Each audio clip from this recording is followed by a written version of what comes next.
তো hello guys, তো চলে এলাম আজকে আমার নতুন ভিডিও নিয়ে। তোমরা নিশ্চয়ই ভালো আছো।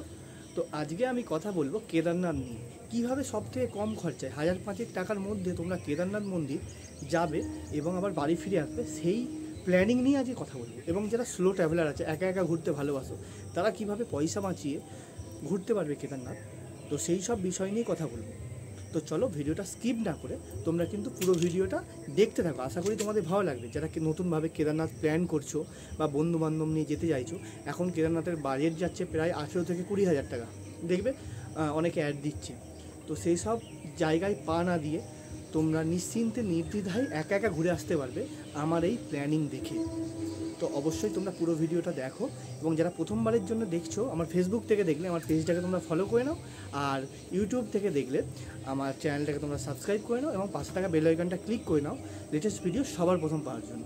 তো চলো ভিডিওটা স্টার্ট করছি। তো যারা কলকাতা থেকে কেদারনাথ মন্দিরে যেতে চাইছো, কলকাতা বা হাওড়া এই সব লোকেশান থেকে তোমরা ট্রেন ধরতে চাইছো, তারা দুন এক্সপ্রেস ধরে যেতে পারো, যার ভাড়া পড়বে 625 টাকা। যার ভাড়া পড়বে 625 টাকা, গিয়ে ডাইরেক্ট হরিদ্বারে গিয়ে কিন্তু তোমরা পৌঁছাবে। কলকাতা থেকে হরিদ্বার মাত্র 625 টাকা। বা অন্যান্য ট্রেনেও তোমরা যেতে পারো, সেগুলো ওই 675, 650 এরকম ভাড়া, মানে 600, 650 এর মধ্যে তোমার কিন্তু ট্রেন খরচাটা হয়ে যাবে হরিদ্বার অবধি। ঠিক আছে। তারপরে হরিদ্বারে গিয়ে তোমরা একদিন নাইট স্টে করে যাও, কারণ এতটা ট্রেন জার্নি করে এসেছো, একদিন দুদিন, তো শরীর এমনি তোমাদের ক্লান্ত থাকবে। তো তাই জন্য তোমরা হরিদ্বারে গিয়ে নাইট স্টে করে যাও, দেখবে শরীরটা ফ্রেশ হয়ে যাবে।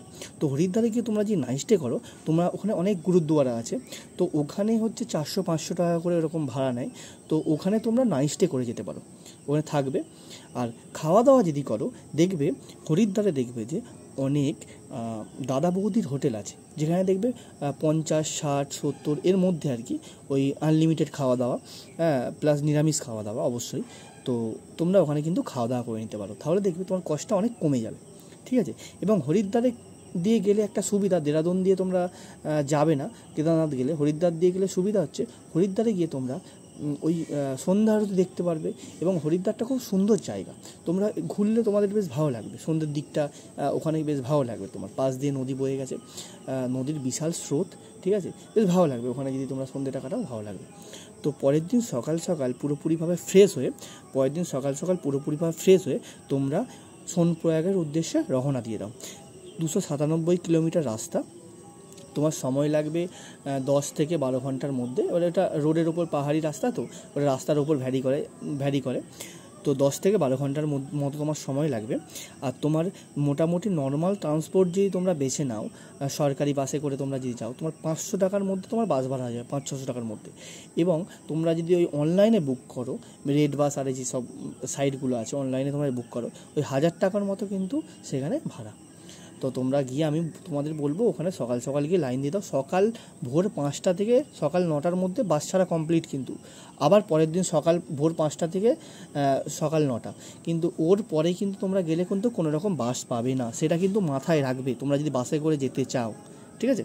তো চলো, সোনপ্রয়াগে পৌঁছে গেলে বিকেল করে সোনপ্রয়াগে পৌঁছে যাওয়ার পর ওখানে একটা থাকার ব্যবস্থা করতে হবে তোমাকে। ওখানে দেখবে তোমরা ভারত সেবাশ্রমের খাওয়া দাওয়া এবং থাকার ব্যবস্থা করে ওরা। ঠিক আছে।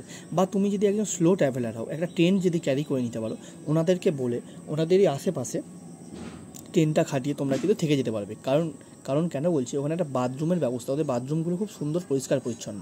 তো তোমরা ওদের বাথরুম তোমরা ইউজ করতে পারবে, একটা বাথরুম লাগে না, তুমি যখন ঘুরতে যাচ্ছ তো ফ্রেশ হতে হবে, তো ওদের ওই বাথরুমগুলো তোমরা ইউজ করতে পারবে। ঠিক আছে। তো তোমরা গিয়ে সোনপ্রয়াগে কিন্তু রাতটা কাটিয়ে দাও।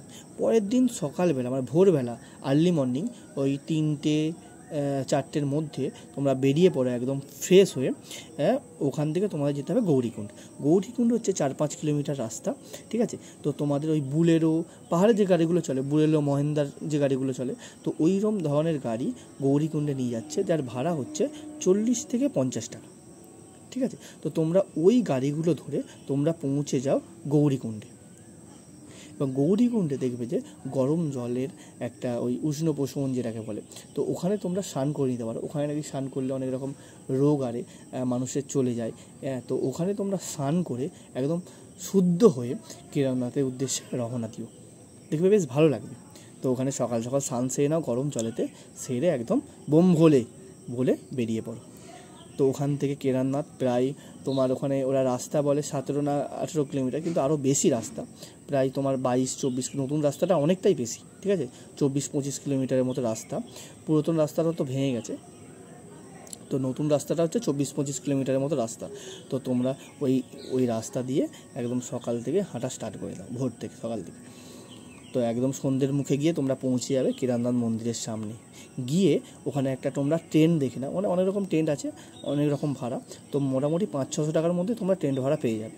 তো ওখানে গিয়ে তোমরা রাত্রে টেন্টটা কাটাও এবং সন্ধ্যেবেলায় ওখানে সন্ধ্যা আরতি দেখবে, বেশ ভালো লাগবে। কেদারনাথ মন্দিরের সামনে বসে তুমি সন্ধ্যা আরতি দেখছো, আর কি চাই তোমার, মানে স্বর্গে বসে তুমি সন্ধ্যা আরতি দেখছো, আর কিছু চাই? চারিদিকে পাহাড়, বরফ ঘেরা, জাস্ট অসাধারণ লাগবে কিন্তু। এবং ওখানে সন্ধ্যা আরতি দেখো, এবং ওখানে খাওয়া দাওয়ার অনেক রকম হোটেল আরে আছে। ওই কেদারনাথের মন্দির পুজো, মানে মন্দির যবে থেকে খোলে তবে থেকে ওখানে ওই সবগুলো স্টার্ট হয়ে যায় হোটেল আরে। তো ওখানে মোটামুটি একটা খাবার দাবার খেয়ে নেবে আর কি, খেয়ে দিয়ে রাত কাটিয়ে দাও। পরের দিন ভোরবেলা গিয়ে প্রচুর লাইন পড়ে মন্দিরের সামনে, তো পরের দিন সকাল সকাল উঠে একদম কেদারনাথের মন্দিরের সামনে লাইন দিয়ে দাও পুজো দেওয়ার জন্য। পুজো দিয়ে একদম সকাল সকাল কিছু ওখানে খাওয়া দাওয়া খেয়ে দিয়ে একদম ব্যাক করো গৌরীকুণ্ডের উদ্দেশ্যে। তো গৌরীকুণ্ডে ব্যাক করে ওখানে মোটামুটি ওখান থেকে আবার ব্যাক করে যাও ট্যাক্সি ধরে সোনপ্রয়াগে, 40-50 টাকা নেবে ব্যাক করলে গাড়ি ভাড়া। তো সোনপ্রয়াগে ব্যাক করে গেলে, সোনপ্রয়াগে যদি তোমরা সেরকম পারো রাতটা আবার কাটিয়ে দাও সোনপ্রয়াগেতে, ওই ভারত সেবাশ্রমের টেন্টে, বা তোমরা যে ট্রেন নিয়ে আসো সেখানে, ওখানেই খাওয়া দাওয়া করে নাও, ঠিক আছে। বা তোমরা চাইলে আশেপাশে হোটেলও আছে, সেখানেও খাওয়া দাওয়া সেরে নিতে পারো। তো ওখান থেকে সোনপ্রয়াগ থেকে পরের দিন সকাল সকাল আর্লি মর্নিং ওখান দিয়ে বাস ছাড়ে, ঠিক আছে। ওখান থেকে সকাল সকাল আর্লি মর্নিং বাস ছাড়ে হচ্ছে হরিদ্বারের উদ্দেশ্যে। তোমরা যদি শুধু কেদারনাথের জন্য যাও তাহলে ওখান থেকে সকাল সকাল আর্লি মর্নিং বাস ছাড়ে হচ্ছে হরিদ্বারের উদ্দেশ্যে। তো ওখান দিয়ে সকাল সকাল বাস ধরে নাও, বাস ধরে একদম সোজা চলে আসো হরিদ্বার, সেম 500 টাকার মতো বাস ভাড়া পড়বে, চলে আসো। এবং তারপরের দিন তোমার ট্রেনটা, তোমরা কি যেরকম টিকিট কাটবে তার উপর নির্ভর করছে, সেই অনুযায়ী তোমরা ট্রেন ধরে তোমরা চলে আসো কলকাতা। এই ছিল পুরো রুটিন। এতে তোমার খরচা পড়বে মোটামুটি ধরে রাখো 3,930 টাকা। সবথেকে কম খরচায় তোমার পুরো এই ট্রেকটা খাওয়া দাওয়া বাদ দিয়ে পুরো এই ট্যুরটা তোমার পড়বে 3,930 টাকা, ঠিক আছে। তুমি এক্সট্রা আরও 2,000 টাকা খাওয়া দাওয়ার জন্য পকেটে রেখো, 2,000 টাকা, তো তোমার পড়লো 5,930 টাকা, প্লাস 70 টাকা একটা এক্সট্রা আমি এটা ধরে রেখেছি, জল ফল কিছু যদি নিয়ে রাখো, তোমার 6,000 টাকার মধ্যে কিন্তু পুরো ট্রেকটা কমপ্লিট হয়ে যাবে তুমি যদি একা যদি যাও। এখন তো মানে বিভিন্ন কোম্পানি বিভিন্ন রকম রেট দিচ্ছে, যে 20,000, 25,000, 18,000 এরকম টাইপের রেট দিচ্ছে, 15,000। তো আমি বলবো তুমি যদি এইটা যদি ফলো করো, আশা করি তোমার এই খরচার মধ্যে তোমার কমপ্লিট হয়ে যাবে।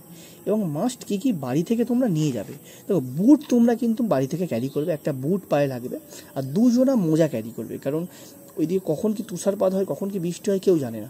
তো একটা যদি মোজা ভিজে যায় আর একটা মোজা পরে থাকবে, ভিজে মোজা পরে কখনো থাকবে না তোমরা, ঠিক আছে। একটা মোজা ভিজে গেলে আর একটা মোজা ইউজ করো, ওই জন্যই আমাদের বলছি 2টো মোজা ক্যারি করবে।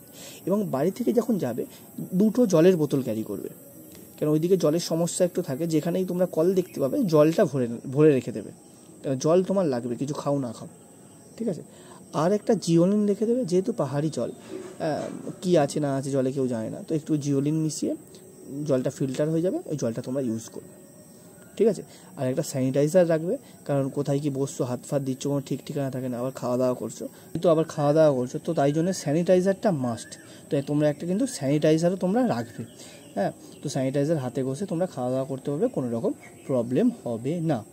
তো এই রুটিন ফলো করো, আশা করি তোমরা খুব কম খরচার মধ্যে কিন্তু কেদারনাথ পৌঁছে যাবে এবং বাড়িও চলে আসতে পারবে। তো ভিডিওটা কেমন লাগলো অবশ্যই কিন্তু তোমরা কমেন্ট করে জানিও, আর কারা কারা এবছর কেদারনাথ যাচ্ছ বোম বলে বলে কিন্তু কমেন্ট করে দিও। তো চলো ভিডিওটা এখানেই শেষ করছি। যারা দেখলে ভিডিওটা কেমন লাগলো সত্যিকারের মন থেকে কিন্তু তোমরা বলবে। আরও যদি তোমাদের কোনো হেল্প লাগে অবশ্যই কিন্তু আমাকে বলো, আমি তোমাদের হেল্প করব। আর যারা 4 ধাম যাত্রার পুরো এরকম রুট ম্যাপ পেতে চাও বা জানতে চাও রুট ম্যাপটা পুরো কীরকম খরচা আরে পড়বে, তো 4 ধাম যাত্রাটা সেটাও কিন্তু আমাকে জানিও, তাহলে তারা একটা ডেডিকেটেড ভিডিও করবো আলাদা করে। তো চলো বাই।